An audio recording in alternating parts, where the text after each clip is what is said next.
Hey, this is Vishal here from Safal Niveshak, and today I'm going to talk about how fortunes are made in the stock market. Now, I was reading this book titled 100 to 1 in the Stock Market, in which the author Thomas Phelps talks about how investors can grow their wealth 100-fold through buy and hold investing. I came across this book the first time in 2015 through a recommendation, and then realized there was a frenzy around with people trying to get their hands onto a copy of the same.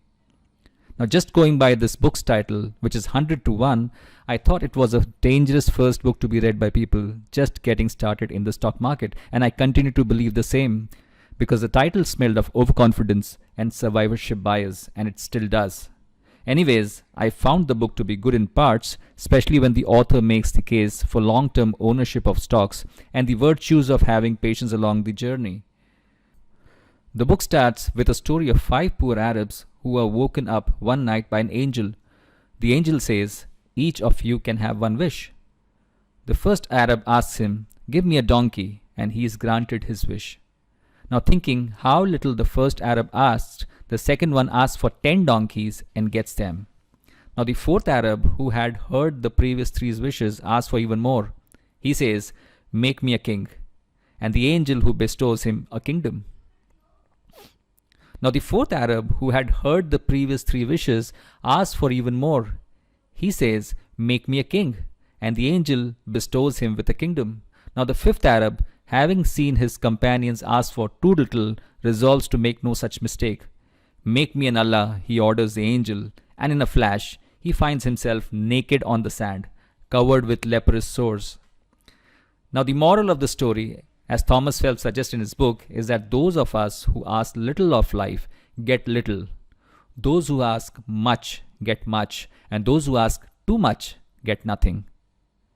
But strange as it may seem, Phelps writes, human greed being what it is, most of us make the mistake of asking for just one donkey, and few ask too much. This stands so true when it comes to investing in the stock market. An investor, in general, would rather sell a stock after it has gained 20 to 30% to avoid the regret of losing these gains. I made that mistake frequently in my initial investing days. The investor rarely thinks he has a chance to make a fortune out of his stock market investments. So the idea is to make a quick 20-30% return on a stock, sell it, and get into another quick riser. Now, this very investor, when he sees few others build wealth from the stock market, would soothe his ego by accusing them of having insider information or being plain lucky. He would also tell them, these success stories are now history, no one can do it now. Even when fate puts a great idea in this investor's hands, or let me say in his portfolio, he tends to throw it away. You'll never go broke taking a profit. That's the mantra he lives by. But then, as Phelps writes and later proves in his book, fortunes are made by buying right and holding on.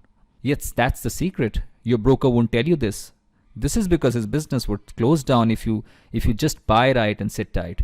You will also not hear this on business channels whose ultimate aim is to make their anchors and guests appear smart because that is what gets them the highest TRPs. But this simple secret, buy right and hold on, is there for the taking for ages. Buffett says, buy a business, don't read stocks.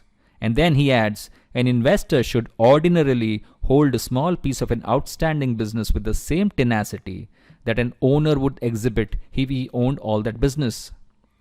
If you seriously want to build wealth from the stock market over the long run, take this advice from Phelps to your heart. Buy right and hold on. I would add my bit to it thus, buy right, and if the business remains good, hold on. Now, Phelps advises against selling high-quality businesses. He writes in his book, if you don't buy what has to be sold, you never really need to sell anything. He concludes the first chapter of his book with a powerful thought from George Baker, who said, to make money in stocks, you must have the vision to see them, the courage to buy them, and the patience to hold them. The patience is the rarest of the 3, but it pays off in the long run. And that's how fortunes are made in the stock market. Thank you.